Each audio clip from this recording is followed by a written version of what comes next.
We're streaming live to YouTube now, Chair.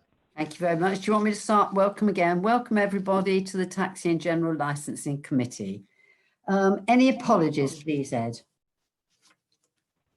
Apologies has been received from Councillors Aziz and Walker. Thank you very much. We now have the minutes of the committee meeting on Tuesday, the 10th of March. And I think that the only people here, Councillor Ansell, Phil, you were part of that as well, Councillor Larratt. So Graham, Councillor Walker is not here. Could I ask you both, Councillor Ansell and Councillor Larratt, are you in agreement to be signing those minutes from the 10th? You need to unmute. Agreed. Julie Davenport. Joined the meeting. Agreed. Thank you very much. So I will sign, when the time's right, Ed, I will sign those minutes. Okay, thank you. Okay, let's look at. Has anybody registered to speak at all tonight? They have not, Chair. Thank you very much.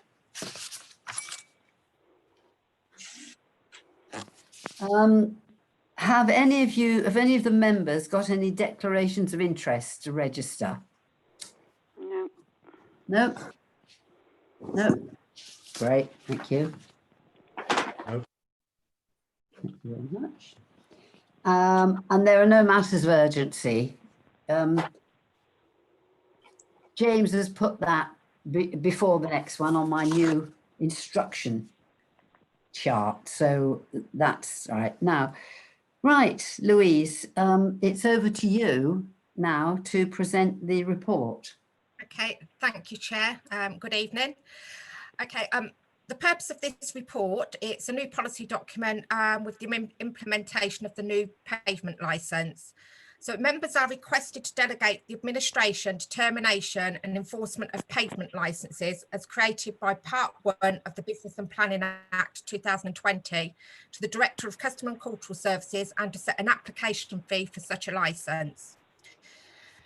The recommendations are to delegate the authority to issue applications for licences, comply with the statutory consultation requirements, determine applications, issue licences, attach conditions, serve remedial notices, revoke licences and take any steps in default in order to comply with remedial notices to the Director of Customer and Communities. Could I just interrupt there, Louise? Yeah, go ahead. Who is the Director of Customer and Communities now? It's currently Marion Goodman. Fine, thank you. In a joint role as interim Thank you. CEO. Yeah, thank you very much. Okay, no worries. Also to delegate to the Environmental Health and Licensing Manager the authority to consider non-statutory requests for consideration of the refusal of a licence. Set a standard £100 application fee for licences. Set the duration of any licence granted as being until the 30th of September 2021 when Part 1 of the Business and Planning Act 2020 ceases to have effect. Sorry, just bear with me. Approve the proposed reasonable conditions at paragraph 3.1.9, which may be attached to licences as considered appropriate upon consideration of each application and delegate to the Director of Customers and Communities the authority to publish those conditions prior to any licence being determined in accordance with Section 5 of the Act. Delegate to the Director of Customer and Communities in consultation with the Chair of the Taxi and General Licensing Committee the authority to add further reasonable conditions as required in order to ensure public safety, health and amenity as well as accessibility and security. Okay, the report background.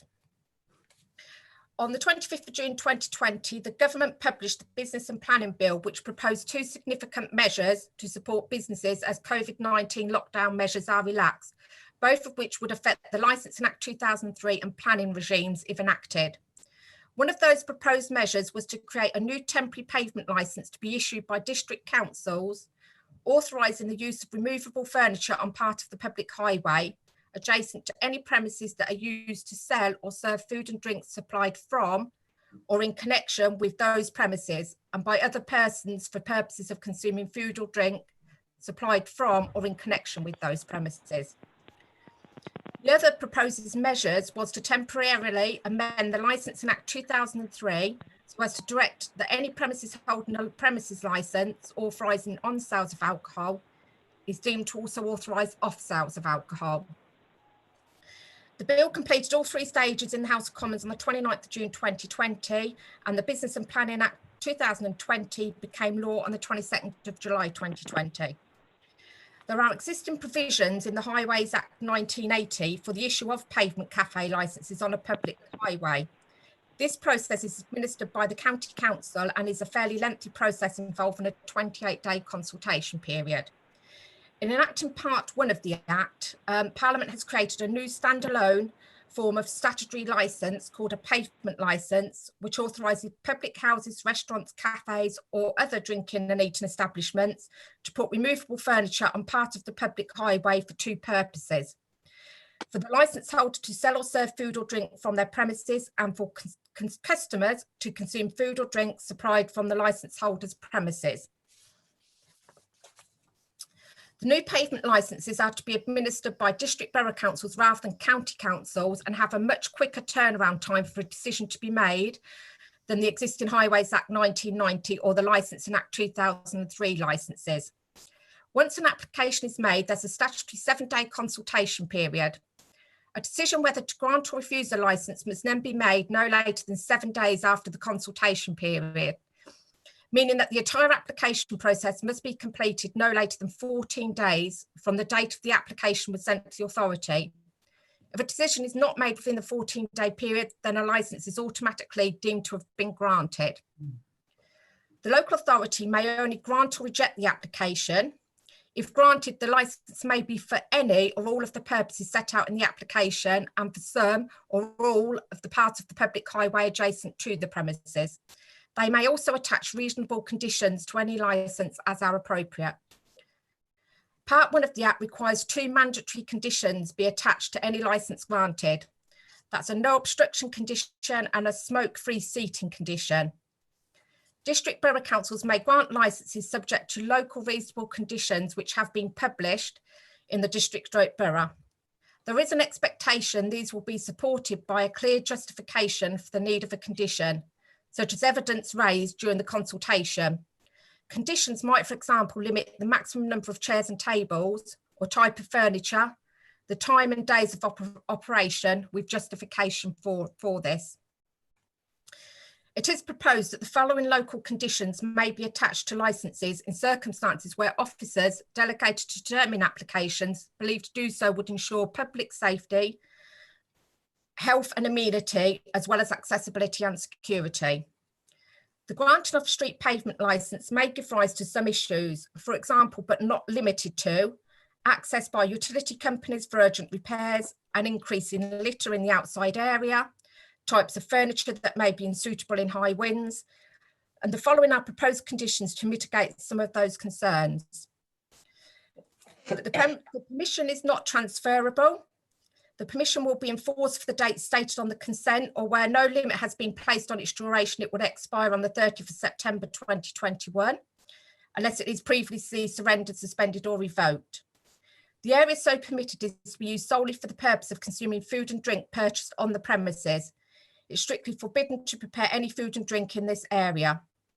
The tables, chairs and umbrellas shall be of such a design as shall be approved by the council in writing and be kept in good repair and condition at the permit holder's expense. Nothing contained in this licence gives the holder permission to make fixtures to or excavations of any kind in the service of the highway, which shall be left entirely undisturbed. The licence holder shall make no claim or charge against the council in the event of the chairs or tables or other objects being lost, stolen or damaged in any way from whatever cause. The licence holder shall indemnify the council against all actions, proceedings, claims, demands and liability which may at any time be taken, made or incurred in consequence of the use of the chairs and tables and other objects for this purpose. Must take out at the permit holder's expense a policy of insurance approved by the council in the sum of at least 2 million in respect of any one event, and must produce to the council on request the current receipts for premium payments and confirmation of the annual renewals of the policy.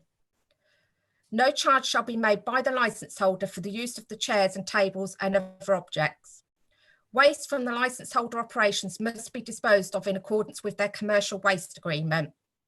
Refuse and litter deposited on the highway in the vicinity of the chairs and tables and other objects must be removed each day by the permit holder at their expense or at more frequent intervals as may be required by or under the Environmental Protection Act 1990. The licence holder shall remove the tables, chairs and windbreaks from the highway outside the hours permitted by the licence, immediately if required to do so in order to permit works in or the use of the highway by the council, the county council, the police, fire and ambulance services, any utility operator or builders, vehicles, hearses and furniture removal vans. The council reserves the right to add further reasonable conditions as appropriate to suspend or revoke a licence if the licence holder breaches any of the conditions. Upon request by the council, the licence holder will be required to clearly define the permitted area by the use of barriers of a type agreed in writing with the council. The licence holder must ensure that anything they do in pursuant of the licence or any activity of other persons which is enabled by the licence must not cause an obstruction to prevent traffic other than vehicular traffic from entering the relevant highway at a place where such traffic could otherwise enter, passing along the relevant highway or having normal access to premises adjoining the relevant highway. Prevent any use of vehicles which is permitted by a pedestrian planning order or which is not prohibited by a traffic order. Prevent statutory undertakers having access to any apparatus of theirs under, in, on or over the highway, or prevent the operator of an electronic communications code network having access to any electronic communications apparatus kept installed for the purposes of that network under, in, on or over the highway. Authorities have the power to revoke a licence where it is shown that the licence holder has breached any condition of the licence, or if some or all of the part of the relevant highways to which the licence relates has become unsuitable for any purpose in relation to which the licence was granted or deemed to be granted. As a result of the licence, there's a risk to public health or safety, antisocial behaviour or public nuisance is being caused or risk being caused, or the highway is being obstructed other than by anything done by the licence holder pursuant to the licence. Anything material stated by the licence holder in their application was false or misleading, or the licence holder did not display a notice at the premises during the 7-day consultation period. It is proposed that the Director of Customer and Communities will authorise the Environmental Health and Licensing Manager to make any decisions regarding revocation of licences.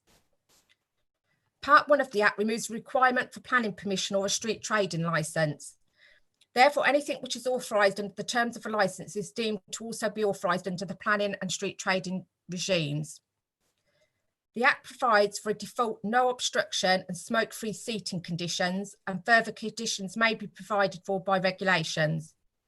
The government has published guidance on the pavement licensing regime, and this will be incorporated into the conditions of licensing produced. The Act includes a consequential amendment to Schedule 1 of the Local Authorities Functions and Responsibilities England Regulations 2000, meaning that the grant of pavement licences is incapable of being an executive cabinet function. It is instead a function of the full council, and Northampton Borough Council's constitution explicitly states that all licensing regimes which are not executive functions by virtue of Schedule 1 of the regulations are to be the responsibility of the Taxi and General Licensing Committee. Part 1 of the Act does not contain any provisions for statutory appeals against refusals of licences in whole or in part. However, the guidance issued by the government under Section 8 of the Act states that it would be good practice for district councils to create provision for redetermination of any unsuccessful application by an independent person within that council. It is therefore proposed that the licensing team leader and licensing officers will be authorised by the Director of Customers and Communities to make decisions whether to grant or refuse licences and to enforce licensing conditions. It is proposed that requests for redetermination of refused applications will be considered by the Environmental Health and Licensing Manager as authorised by the Director for Customers and Communities, in line with the Council's complaints process, with the resultant option for the applicant to escalate their complaint to the local government and social care ombudsman to ensure that decision making is robust. The proposed delegation of decision making to officers would enable decisions to be made within the required 7-day period after consultation. Part 1 of the Act also amends the Licensing Act 2003 to automatically authorise all premises licensed for on sales only to be licensed for off sales. This will permit the sale of alcohol within the area covered by the pavement licence without the need for the business operator to apply for a variation to their premises licence. Part 1 is expressly temporary, and any licensing in force as at the 30th of September 2021 will automatically expire on that date. It is proposed that all licences granted will be for the entire period during which Part 1 of the Act remains in force, irrespective of when they are granted. The issues. Licences will be deemed to be granted if a decision is not made within the required 14-day period for an application being sent to the council. This could result in licences being granted in inappropriate areas representing a safety risk and which will not be subject to any conditions. Procedures are, however, being put in place to mitigate these risks, including a robust application process. Delegating authorisation to officers for decision making will assist in decisions being made within the required time period. So the choices that councillors have are the following. Members can choose not to operate a system of pavement licences in the Borough of Northampton and not to accept applications for the same in accordance with Part 1 of the Act. This choice is not recommended and is likely to result in judicial review proceedings due to a failure to comply with the statutory duty conferred upon the district and borough councils to operate such a system. Members can choose to operate the system of a pavement licence in the same way as premises, taxi and gambling licences and only delegate certain functions to officers whilst retaining the ability of the committee or any subcommittee to determine applications with representations from consultees or to consider revocations. This choice is not recommended because of the statutory requirement to determine all applications within 14 days of it being sent to the council. This would involve officers having to arrange committees or subcommittees to take place at very short notice to deal with individual applications and would lead to a real risk of deemed grants of licences if this cannot be done. Members can choose to delegate all elements of the functions regarding pavement licences to officers as per the recommendation at paragraph 2 above. This choice is recommended as it will ensure that the council is fulfilling its legal obligations in respect of all the measures in Part 1 of the Act, especially with regard to making decisions on applications within the statutory 14-day period. It will also enable quick decisions to be made with regard to revocation of any licences or for any of the statutory reasons for revocation of the same. Members can also choose not to approve the reasonable local conditions at paragraph 3.1.9, any which may be attached to the licensees in appropriate circumstances. This choice is not recommended as it will make it harder for the council to ensure public safety, health and amenity, as well as accessibility and security when granting licences. Members can choose to approve the reasonable local conditions at paragraph 3.1.9. This choice is recommended as it will ensure that the council can proactively ensure public safety, health and amenity, as well as accessibility and security when granting licences. Members can choose not to delegate to the Director of Customers and Communities, in consultation with the Chair of the Tax and General Licensing Committee, the authority to add further reasonable local conditions as required in order to ensure public safety, health and amenity, as well as accessibility and security. This choice is not recommended as a further report would have to be brought to the committee, and some licensees which are felt to require a specific local condition may have to be granted without it. Members can delegate to the Director of Customers and Communities, in consultation with the Chair of the Taxi and General Licensing Committee, the authority to add further reasonable local conditions as required in order to ensure public safety, health and amenity, as well as accessibility and security. This choice is recommended as it will enable the council to react swiftly to ensure reasonable local conditions are attached to the licences that require conditions which do not form part of proposed local conditions at paragraph 3.1.9 above. There are no implications to any other policies identified. The resources and risks, local authorities are permitted to set a fee for an application for the pavement licence, and this fee can be no more than £100. It is proposed that the fee is set at £100 to assist with the recovery of the costs of processing and enforcing the licences. Some other local authorities have decided to set this to a zero fee. Officer resource will be required to implement the provisions. However, additional income will be provided from increased fee collection. Additional resources are not considered to be required at this time. Would you like me to read through the legal? Are you okay? No. Well, I'm all right, but I don't know about everybody else. I think we covered most of that earlier on. Yeah, I think you did, Louise. I think you did. So in quality, the bill will allow businesses to increase customer capacity for premises, which will assist to offset the changes having to be made to occupancy levels due to COVID-19 restrictions. This will hopefully assist with the financial security of these businesses. There are potential negative impacts on the community. However, there are provisions in Part 1 of the Act which allow a licence to be revoked if it is found to have a negative impact upon the safety, public health or nuisance levels. And that concludes the report, Chair. Louise, thank you very much. That was incredibly long. I think you probably need to get your breath back and have a drink of water or whatever you've got ready for yourself.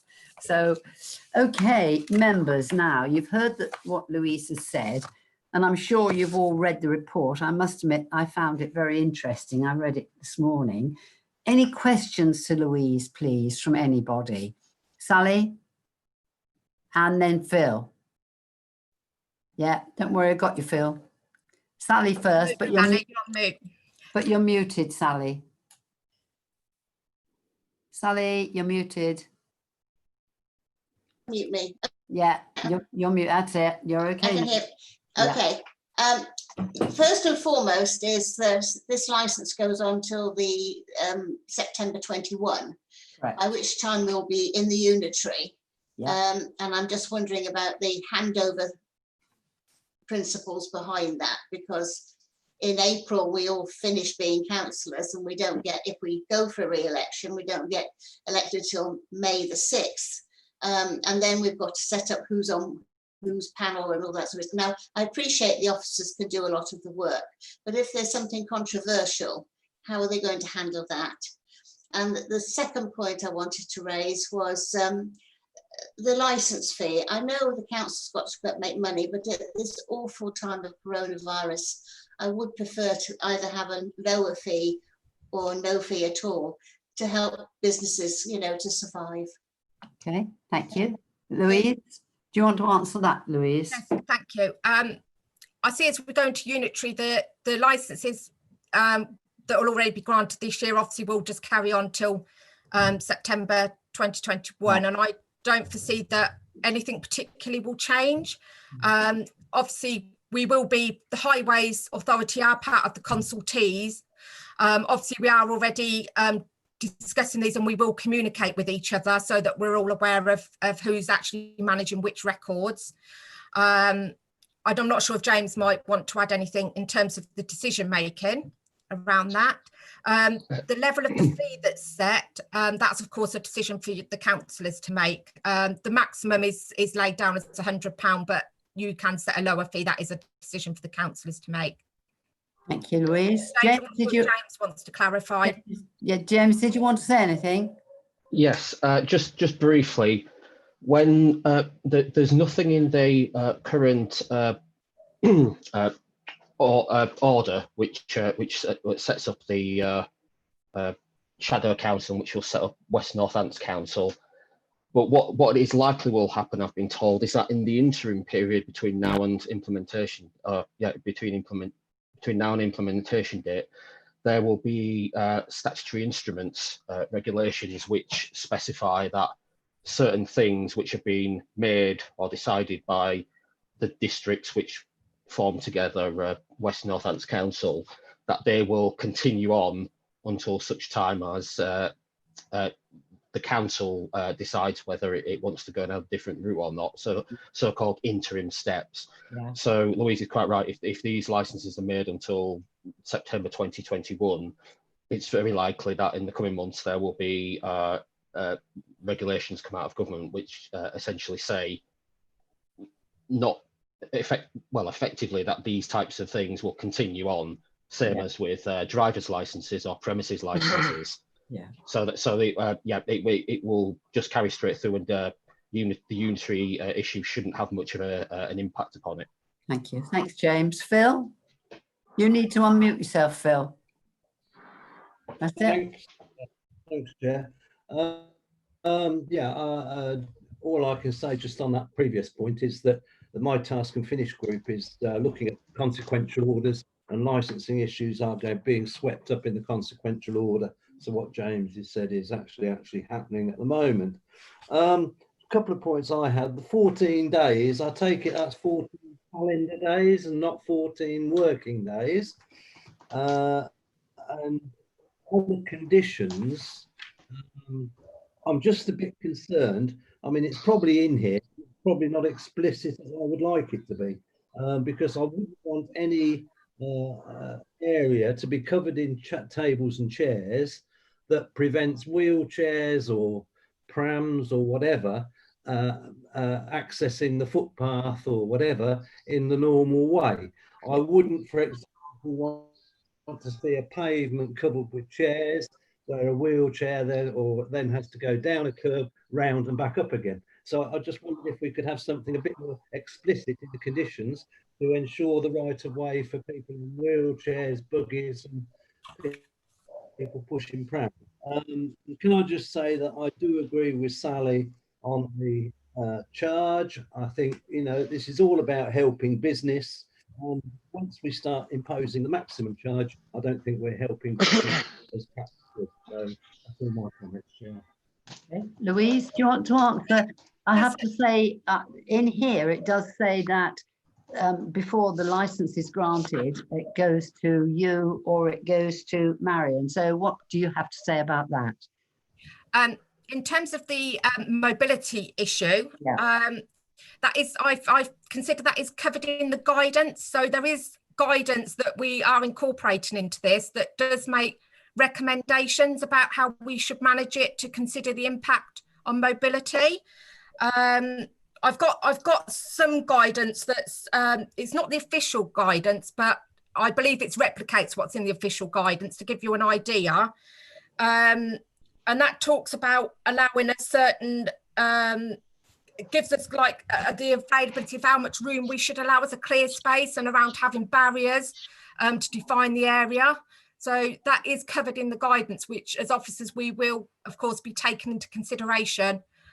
Because as you say, the last thing we want to do is impact anybody with any disabilities. Yeah. So, the purpose of the barriers would be that somebody who was, for example, blind would be able to feel where those barriers are. Yeah. Thanks, Louise. Tony? Oh, and then Gareth. Sorry, I don't know if Phil had whether there was two questions. Did I miss one or had I? Sorry. Phil, did you need to come back? I was just asking about the 14 days. Was it calendar days, working days? I'm assuming it's calendar days.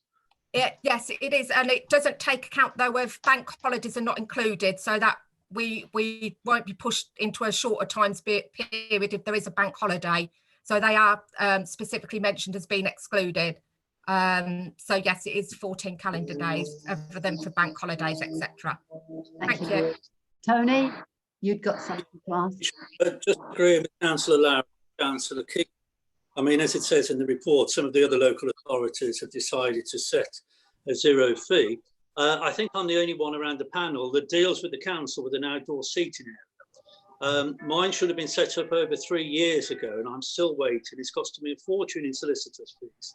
And I just hope that the officers do get a move on and they haven't got to go through the nightmare that I've gone through, especially, like I say, with these unprecedented saga that we're going through at the moment. The other thing, will we be having plastic kind of glasses and takeaway stuff, to stop people throwing things around and what have you? How have we thought it out? Are we cleaning the tables and the chairs and everything else as is in the government guidelines? Has this been thought out as well? Well, there are conditions that obviously premises will be expected to abide by any COVID-19 guidelines, the same as they would for indoors. For outdoors, there are obviously considerations that we'll look at each application on its own merits in regard to the type of furniture that they're suggesting. And again, there's guidance that we can follow on that. In terms of the plastic glasses, that may come forward if we get any particular from consultation period, anything in particular that's highlighted, we can of course take those on each individual application on its own merits. I'm not sure if James wants to add anything on that, as you know, whether that's a consideration of part of the conditions that we're proposing. The issue of the actual plastic glasses or plates that are to be used, the Act and the guidance only talks about the actual the counters or stalls for selling or serving food and drink, tables, counters or shelves which it can be placed. So it talks about furniture rather than the actual cutlery, so to speak, being used. But it would be I believe, possible to have such a local condition, and that was really the point behind, I believe, the delegation to the Director of Customers and Communities in consultation with the Chair of the Licensing Committee to add any further conditions that are thought to be appropriate in any particular circumstances. So, I mean, you could, the legal advice would be, you could certainly consider whether you wanted to put such a condition on now, insert one into paragraph 3.1.9, as it were. But I believe there would also be an issue of, so if they don't use plastic, the business doesn't use plastic cutlery, so to speak, or glasses inside, but has to outside, there may therefore be a bit of a financial knock-on in getting separate equipment. So I'm not sure whether that's something that perhaps had been considered when making the decision about whether it was the only equipment that could be used outside was plastic glasses and such. But a condition like that could certainly be added. I have to say, I think Tony's got a very good point. Do you want to come back, Tony, before we go to Gareth? It's just that the hygiene people in the town, kind of everything, they come to me, they've been to a lot of my friends, colleagues in the trade, and, you know, every single bit has to be takeaway, as I am, you know, kind of the sugar sachets, the pepper and salt, everything has to be takeaway. And just for clarification, will it be on the roads as well, or will it just be on the pavements? Louise, that's for you. Yeah, that it potentially, so I believe there is proposals at the moment to look at making some road closures that may allow more outside areas to be used. So it'll be on the highway, so that could include a road that is closed. I must say, I was at Soho last week, and wonderful, vibrant kind of atmosphere it brought was absolutely wonderful in all the streets around Soho. So it's kind of, you could really see the business people making money again. And, you know, after going to London on, you know, kind of every few weeks, you can see it's been so dead over COVID. And it was so lovely last week. I went to the opera, I went to this and that. So lovely to see that life was coming back once again. Great, thank you. Thank you very much. Gareth?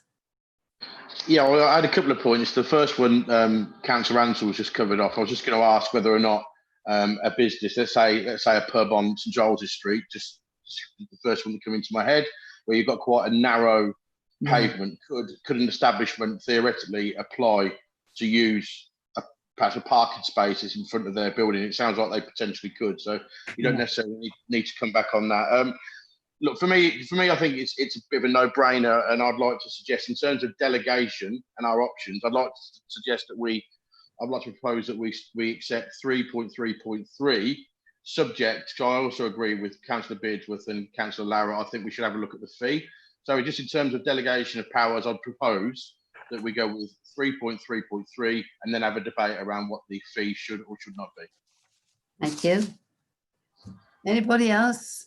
I'll second that, Madam Chair. Phil, could I just say, I had also got down a list, the same as Gareth. I had got 0.3.3, but equally we'd got, as recommended, 3.3.5 and 3.3.7. So could I have what you think about that? I've ticked those three conditions, or those 3 points in the report. I've marked all those as I think they would be fine. 3.3.3, 3.3.5 and 3.3.7. I have no problem, Chair, with having all three. I think it Yeah. covers every avenue. That's And, what I thought. And I'll propose that we accept all three. I'll I second. assume we could only accept one. That was what I assumed. No, I think we'll do more than one. They're Well, all they're all- different. They're all different, Gareth, aren't they? They're all different. Chair, if I can help, the report itself, because both Louise and I were responsible for drafting this, and I'm probably responsible for the confusion at the minute. The recommendations at paragraph 2, they would be the recommendations and the choices later on in the report. They're simply to address the choices that you could make, but the recommendations at paragraph 2, they would be essentially what you 2.1 to 2.6 would essentially be what you were moving to resolve to approve or to delegate, with the exception of paragraph 2.3, which is set a standard £100 application fee for licenses. Right. So if you look in the report at 2, 1, 2, 2, 2, 3, 4, 5, and 6, those are the delegations and setting the period of the license, attaching the approving the conditions, local conditions to be attached, and then delegating to add any other conditions if they're thought to be necessary. You'd kind of rolled it up then, James. Yes, yeah, I've tried. Yeah, you'd rolled it up, hadn't you? As it were. I have. I probably should have thought more about the people who were reading it rather than the person who was writing it. So I apologise for that. Well, could I then ask the committee, please, and if anybody's got anything to say? Yeah, Penny. Sorry, yes, Andy. Sorry, carry on. 5 times I've waved at you. Sorry. I need to ask Lou some questions, if I may. Yeah, of course. I did 5 times. waving. Lou, may I ask? Thanks for the report. On 3.1.7, I want to pick up on the smoke zone, the smoke free, if I may. All right. We've all been past cafes in the past, and many people sit outside cafes smoking. What we're suggesting is a smoke-free section. Is that correction? Is that correct? Yeah. Will the whole of it be smoke-free, or will there be just a section smoke-free? The guidance suggests that there should be areas marked for smoking or for non-smoking. So it's a bit of both then, is it? Sorry, I couldn't quite hear you. Sorry, Councillor. It's a bit of both then. It's a bit of both, yes. That's what the guidance is recommended. Okay, that was as simple as that. And as for the fee, I would prefer to go for a 0 fee to give the business owners a lift there. That's all I've got to say. Thank you. Thank you. Anybody else? Can I make a proposal? Yeah. Can I propose that we accept the recommendations in section 2 with an amendment to recommendation 2.3 that we set a 0 application fee for these licenses. Okay. Anybody? Second that. I'll second that. Can I come in, Penny? Penny, can I come in? Of course. Yes, of course. Hi, Penny. Sorry, I did raise my hand up electronically. Sorry. I just want to ask one question to. It's okay. To Louise. Keeping a free spaces. I mean, Councillor Larratt put it up earlier on for buggies and wheelchairs, because this is going to be for 1 year, more than a year. So bearing that in mind, people do shop around with bags, full of shops, buggies, wheelchair accessibility. So we need to. How much of spaces are we going to keep it free for pedestrian? Let me just find the recommended guidance. Just bear with me one moment. Sorry, I had it in front of me and then I put it down. Right, I'm almost there. Sorry. Don't worry, Louise. You did enough with all that. So, Inclusive mobility sets out a range of recommended widths which would be required depending on the needs of particular pavement users. But it's clear that in most circumstances, 1500mm clear space should be regarded as the minimum acceptable distance between the obstacle and the edge of the footway. Right, yeah. Is that all?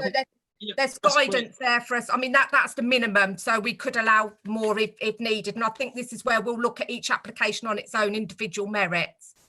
Yeah, definitely. I mean, I do welcome this idea, because I have a business myself, and like Tony says, it will encourage customers to come and dine outside, and it will immensely help the local businesses. And I would like to recommend what Phil Larratt has said.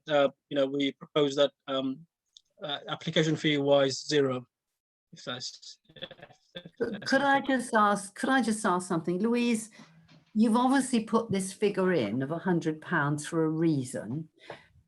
Somewhere, and I'm somewhere in here, it says to cover the cost.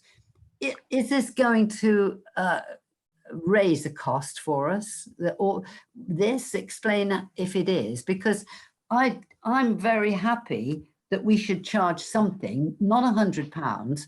I'm wondering whether charging nothing is sensible. I'm wondering what the cost is going to be to us implementing all this.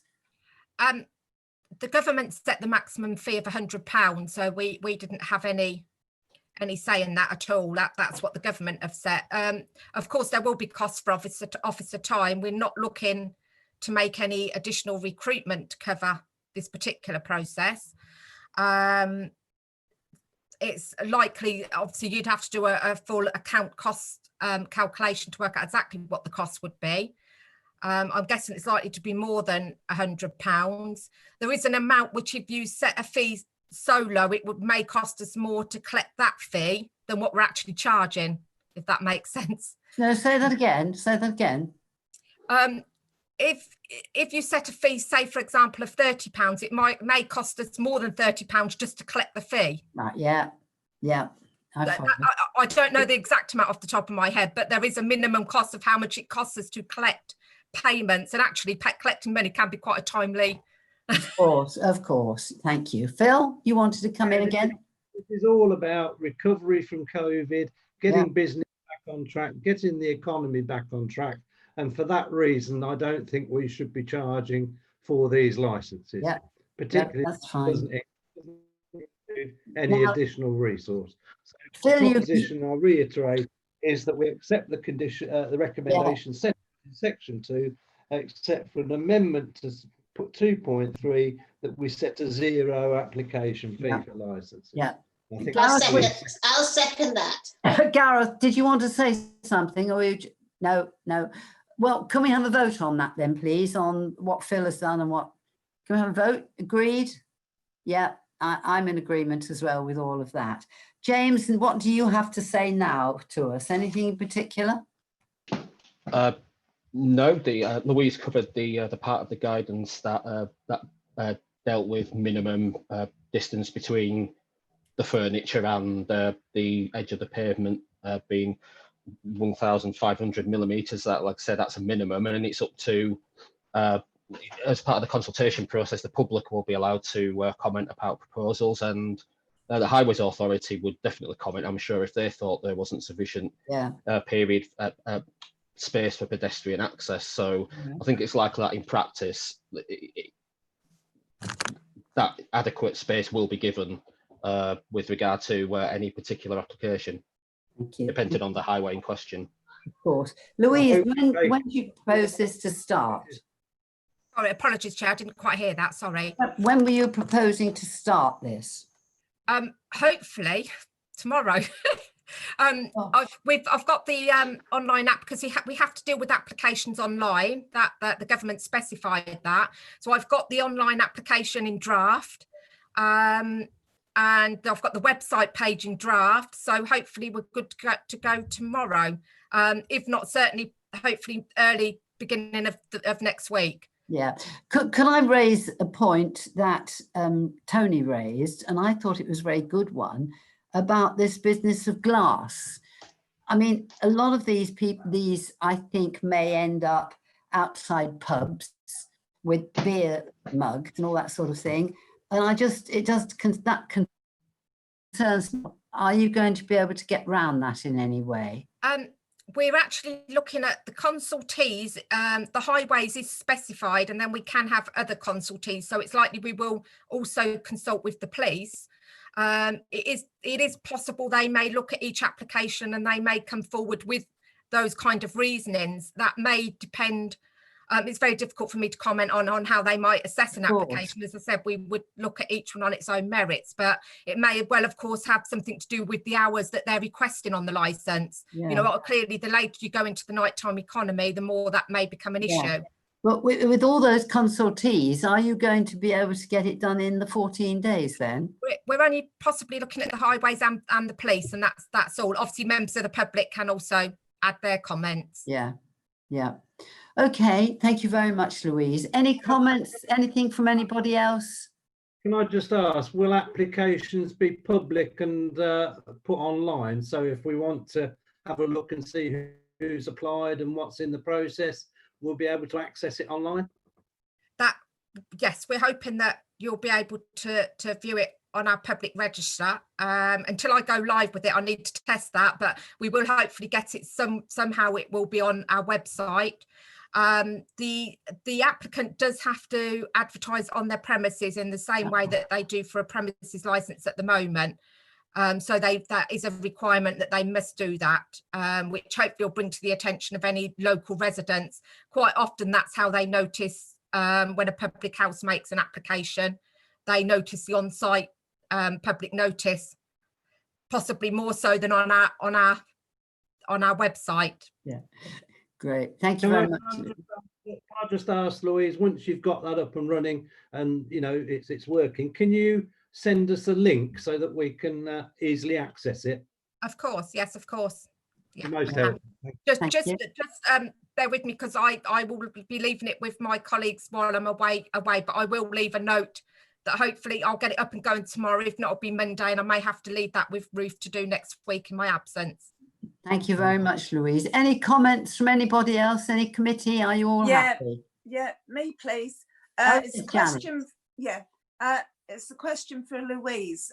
Is the security measures that these restaurants, etc., take for inside also going to be extended to cover these outside areas? Sorry, can you just repeat that, councillor? Sorry, I haven't got a brilliant the sound on my, I think on my laptop isn't brilliant. Apologies. These restaurants and pubs and things have security setups, don't they? Are they going to be included to extend to the outside areas? Do you mean as in door supervisors when you mention security? Well, I was thinking about if there were fights that started up, will that be captured on CCTV or something like this? Because I can imagine kind of pub crawls, and people dodging under barriers and stuff like this. And if the police had film, that would be very helpful. If there are issues that are identified, that's why we've got powers to consider on the public safety element, the revocation of the licence. So if it isn't being managed and there are issues, then there are measures for us to look at considering revoking that licence. And we would obviously use, we would have to look at any evidence, and it may be, whether the police are bringing that to our attention. We'll obviously look at each one of those again on its own merits. Right. Thank you, Louise. That's all right, Janice. Good. There, Charles. Anybody else? Duffy, very good point. Some of these licensed premises have CCTV as a requirement of their license. They may well have that inside the building, but they're not going to have it outside the building. So I think that's a very, very good point. And I hope that when we grant these licenses, we can work with our own CCTV to ensure that our CCTV people pay as much attention to the outdoor facility to assist in any issues that may arise. Thank you. Thanks, Janice. Good point. Thanks, Phil. Anything? Are you happy with that now, Louise? That they've raised that.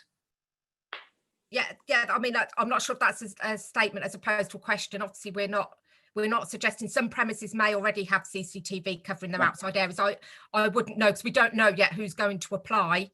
And it may be that the police, when you have to talk to the police, that they bring that up as well. Yeah, that's possibly, again, that'll be part of possibly their consultation. Exactly. Fine. Is that all from the committee? Yeah. No, hold on, Phil. Yeah, we have our own CCTV, town centre CCTV. You know, we are a corporate body.